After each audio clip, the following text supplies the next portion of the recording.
Muy buenas tardes, estimados alumnos. Un gusto estar trabajando nuevamente con ustedes, dando continuidad a nuestra materia. Damos comienzo a nuestra segunda unidad. Nos toca ver, en esta ocasión, el marco jurídico del financiamiento. Y vamos a abordar en esta semana la primera parte de un tema importantísimo, que es todo el bagaje, todo el contenido jurídico que tiene relación con nuestro proyecto de inversión y que son cruciales al momento de gestionar, al momento de tramitar un financiamiento.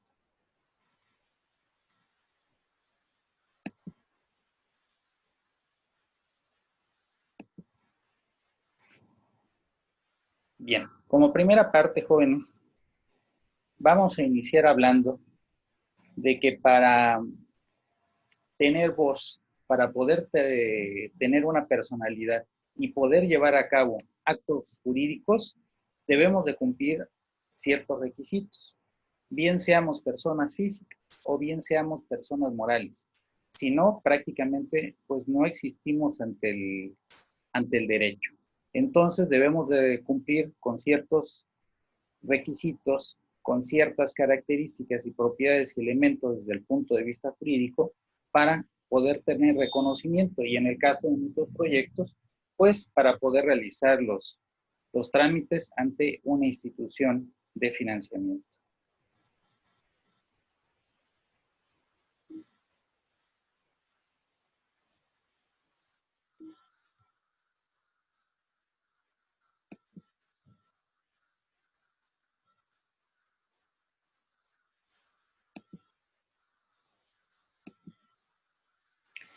Hay ciertas características que tienen la personalidad, bien seamos personas físicas o personas morales.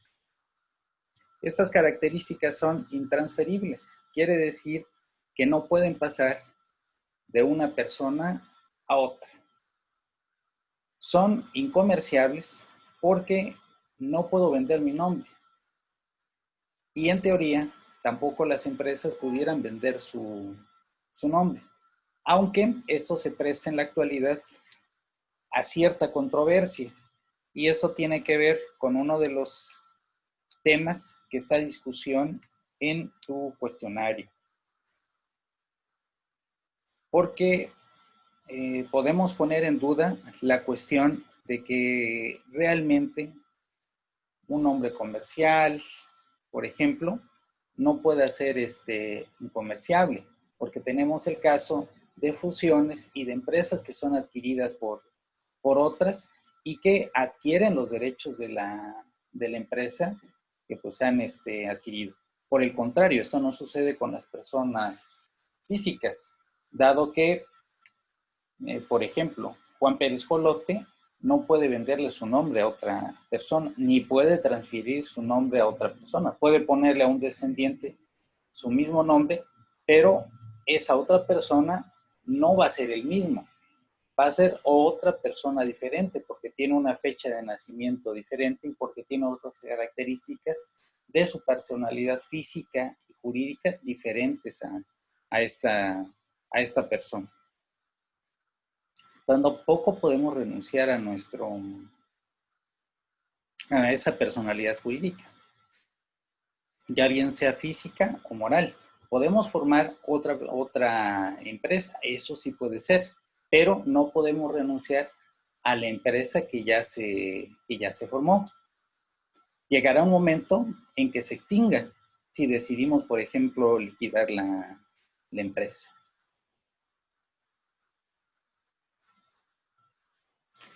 Otras características son inembargables. El nombre, los bienes de una empresa desde luego son embargables, pero lo que se refiere al nombre de una persona física o moral, eso no es sujeto de un embargo desde el punto de vista jurídico. También se dice que son imprescriptibles. ¿Por qué dice esto? Porque pues a pesar de que la empresa o la persona dejen de existir, pues hay un récord jurídico, hay registros, y entonces eso hace que los nombres de una persona física o de una persona moral sean imprescriptibles a través del tiempo. Hablemos ahora de los atributos de la personalidad. Las personas físicas y morales tienen un nombre. En el caso de una persona física, pues es el nombre que se basa en el nombre que nos pusieron nuestros padres y los apellidos de ellos. En el caso de una persona moral, está definido básicamente por su razón social. En el caso de la capacidad, se refiere a ese atributo de la personalidad que nos permite llevar a cabo actos jurídicos de intercambio con otras personas físicas o morales, salvo que haya impedimentos, por ejemplo, la locura, en el caso de los niños que necesitan, hasta que cumplan la mayoría de edad, ser representados, gente que tiene problema con sus facultades mentales. En el caso de los extranjeros que tienen limitaciones para poder acceder a los recursos de las instituciones federales de financiamiento, pues ahí tenemos limitaciones a esa capacidad. Y las personas físicas y morales que no tienen ningún impedimento son plenas para realizar cualquier acto jurídico, formar empresas, realizar contratos, convenios, hacer acuerdos, etc. En el caso de domicilio, para las personas físicas y morales, y sobre todo hablando en términos de negocios, es aquel que establecieron en su escritura constitutiva y que también consta dentro de el Registro Federal de Contribuyentes al momento de registrarnos ante Hacienda. La nacionalidad, en el caso de los que es algo muy importante en el caso de los proyectos en México, porque los extranjeros no están posibilitados a obtener financiamientos de las instituciones federales. Es una facultad exclusiva de los que somos ciudadanos mexicanos. El patrimonio está formado por los bienes materiales e inmateriales que son sujetos de una evaluación económica y que por lo tanto son parte de ese acervo de bienes que conforman el patrimonio de una empresa. El estado civil es propio exclusivamente de las personas físicas. Aquí sí es un aspecto muy, muy importante porque las personas morales evidentemente no pueden casarse. ¿Por qué es importante en el caso de las personas físicas el aspecto del estado civil? Porque en los regímenes, por ejemplo, de sociedad conyugal, el cónyuge, hombre o mujer, adquiere responsabilidades y adquiere derechos en cuanto a la cuestión de los negocios que puede estar emprendiendo su esposo o su esposa.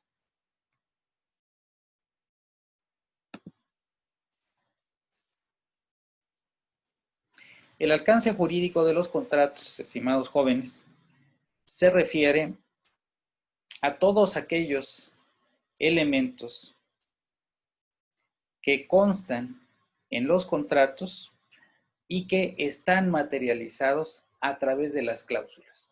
¿Por qué si son importantes las cláusulas? ¿Por qué son importantes estos acuerdos? Porque en ellos se establece a qué nos estamos comprometiendo. Tanto la parte, por ejemplo, en un contrato de crédito, acreedora como deudora, tienen obligaciones y tienen derechos. Entonces, por eso la importancia de revisar ese marco normativo que son las cláusulas, porque de ello dependerá pues que estemos haciendo un buen o un mal acuerdo de negocios. Y no se trata de obtener un financiamiento por obtenerlo, hay que tratar de obtenerlo en las mejores condiciones posibles. En un contrato de arrendamiento o en algún otro tipo de contrato, de igual manera. Tenemos que estarnos asegurando de estar realizando un buen acuerdo, de estar realizando una buena negociación.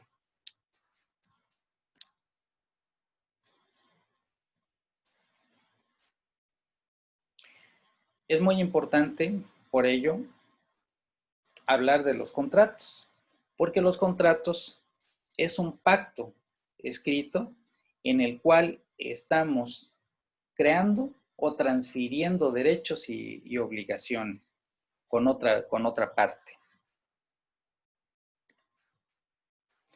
Y hay que diferenciar lo que es un contrato de un convenio. Y básicamente la diferencia es que el convenio es el género. Es un aspecto mucho más amplio, porque nos habla de 4 aspectos: crear, transferir, modificar o extinguir obligaciones. Por el contrario, en los contratos hablamos de una cuestión más restringida, porque se refiere netamente a la creación y transferencia de esas obligaciones. Si queremos luego hacer modificaciones a un contrato, pues va a tener que ser mediante un convenio, en el cual vamos a modificar o extinguir obligaciones. Pero la esencia del contrato en sí es crear y transferir estas obligaciones entre 2 o más partes. Analicemos a continuación algunos tipos de contrato. El arrendamiento es aquel que conocemos en el cual hay 2 partes, una que es la arrendataria y el otro que es el arrendador, y entonces en medio de este acuerdo está un bien que es sujeto de arrendamiento, es decir, que se va a rentar y en donde se pacta un determinado costo. Hay un costo involucrado en el arrendamiento. Por el contrario, en el comodato obtenemos un bien que puede ser una casa o cualquier otro bien, pero no media un pago. Esa es la diferencia esencial con el arrendamiento. Tenemos también el crédito hipotecario, que es la obtención de recursos y en la cual el bien que garantiza la operación es un bien inmueble. Al hablar de un bien inmueble, estamos hablando de un terreno, una casa, un edificio. El crédito de avío es para la obtención de financiamiento para capital de trabajo, entendiendo como capital de trabajo las materias primas, las mercancías, la mano de obra, etcétera, otros conceptos que tienen que ver con aspectos y bienes operativos de la empresa. Por el contrario, en el crédito refaccionario es para la adquisición de inversión fija. Como inversión fija entendemos aquellas adquisiciones que estamos haciendo y que son duraderas a través del tiempo. Por eso le llamamos inversión fija. Por ejemplo, cuando hacemos la adquisición de maquinaria, no es pensando en que en un par de meses nos estaremos deshaciendo de ellas. Es algo que va a permanecer a través del tiempo. Son bienes que van a estar en el mediano y largo plazo como parte del patrimonio de la empresa.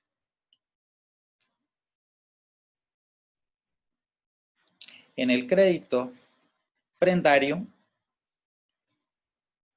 ahí, a diferencia del crédito hipotecario, tenemos que la garantía son bienes muebles. Muebles quiere decir que son bienes que se pueden mover o trasladar, como es el caso de la maquinaria, como es el caso de un vehículo, como es el caso de mercancías, etc. Y el crédito simple es un crédito flexible, es un crédito versátil que permite la adquisición de diferentes tipos de compras y adquisiciones dentro de un proyecto. A diferencia del crédito de avío, que es para, ya dijimos, para capital de trabajo, o del crédito refaccionario, que es para inversión fija. El crédito simple puede abarcar diferentes tipos de inversiones.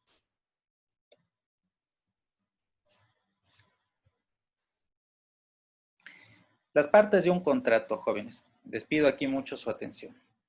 El título es referente al tipo de contrato que estamos celebrando, que son los que vimos en la diapositiva anterior. Si es refraccionario, si es simple, si es prendario, etc. En el cuerpo sustantivo van básicamente las partes que están suscribiendo el acuerdo y de qué formas están ellas identificando. En la exposición vamos a establecer los hechos y los antecedentes que están dando lugar al contrato que se está estableciendo. En el cuerpo normativo es la parte sustancial de un contrato, ya que ahí se van a establecer todos los acuerdos y todas las cláusulas que van a establecer los derechos y las obligaciones de quienes están suscribiendo el acuerdo. En un contrato de crédito, ahí se va a establecer para qué va a ser destinado el crédito, cuáles van a ser los intereses, cuáles van a ser los montos, cuáles van a ser los plazos, cuáles van a ser las sanciones en caso de incumplimiento, entre otras muchas situaciones. Y el cierre y los anexos se van a referir a la parte en donde establecemos las firmas y la obligación que se está estableciendo entre las partes que están suscribiendo el convenio. Los anexos van a ser la parte de las identificaciones, copias de facturas y otros elementos que permitan ser el soporte del convenio que se está celebrando.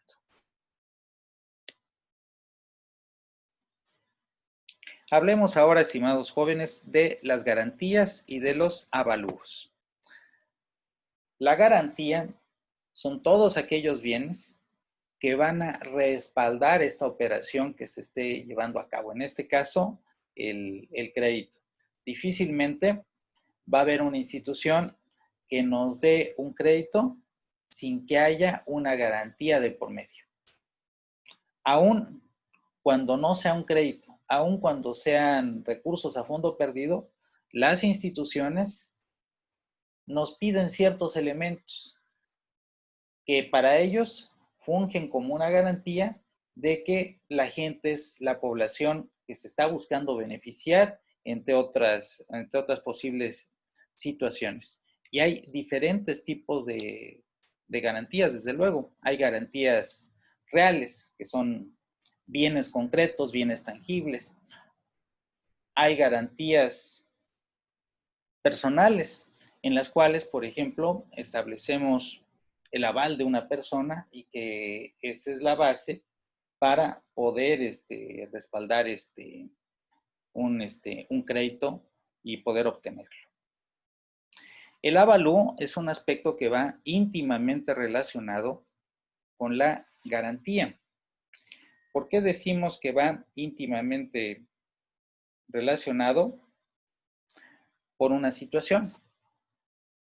Normalmente en los créditos, las garantías que se ofrecen es del 2-1. ¿Esto qué quiere decir? Que si nosotros estamos pidiendo 100,000 pesos de crédito, necesitamos garantizar que tenemos bienes por un valor cuando menos de 200,000 pesos para poder obtener un crédito. Las instituciones de financiamiento normalmente bajo ese esquema trabajan. Pero evidentemente, el bien que va a quedar sujeto, pues necesitamos comprobar que efectivamente tiene ese valor. Es ahí donde entra la importancia de las valuaciones de los bienes. Ese es el avalúo. La evaluación de un bien hecho por un experto al que denominamos perito, al que denominamos valuador.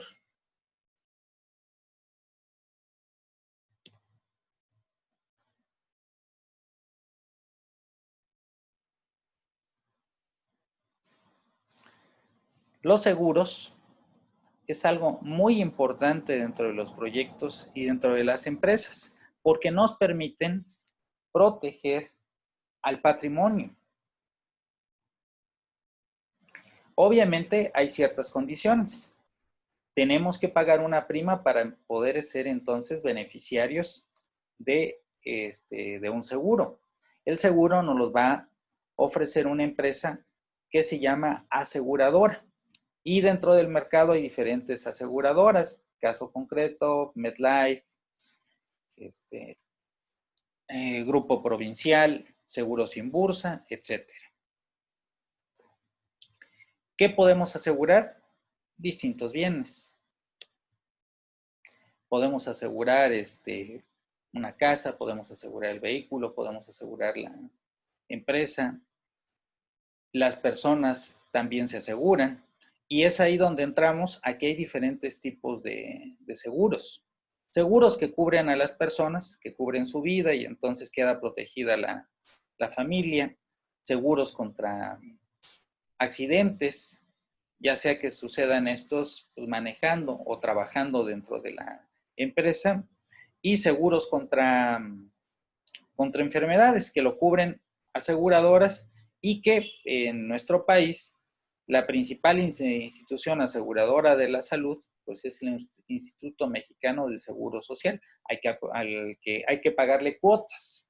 No se le paga una prima, pero sí se le paga una cuota para poder ser beneficiario del seguro. En el caso de los seguros privados, les llamamos primas. De igual manera, es posible asegurar bienes.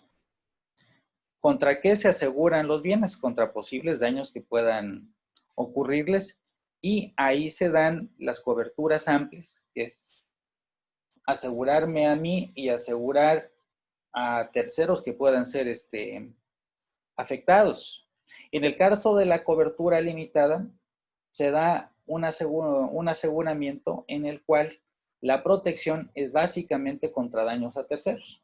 Un ejemplo, en la cobertura amplia, si voy con mi vehículo o va el chofer de la empresa y se le fueron los frenos y fue a dañar a otros vehículos e incluso hubo heridos, pues hay una situación de que si es la cobertura limitada, pues el seguro va a responder por la cantidad asegurada contra los daños que se hayan ocasionado a los bienes de las otras personas. A eso se le llama daños a terceros.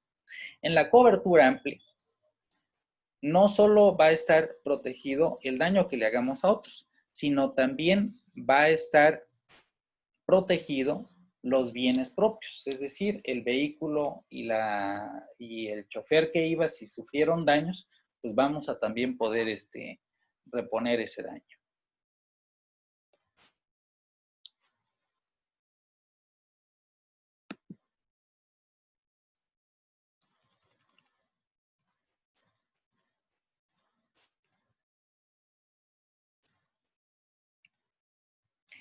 Muy bien, estimados jóvenes, hemos concluido con nuestra primera sesión de la segunda unidad. Cualquier duda, cualquier situación que se pueda comentar, estoy a sus órdenes. Muy buenas tardes a todos.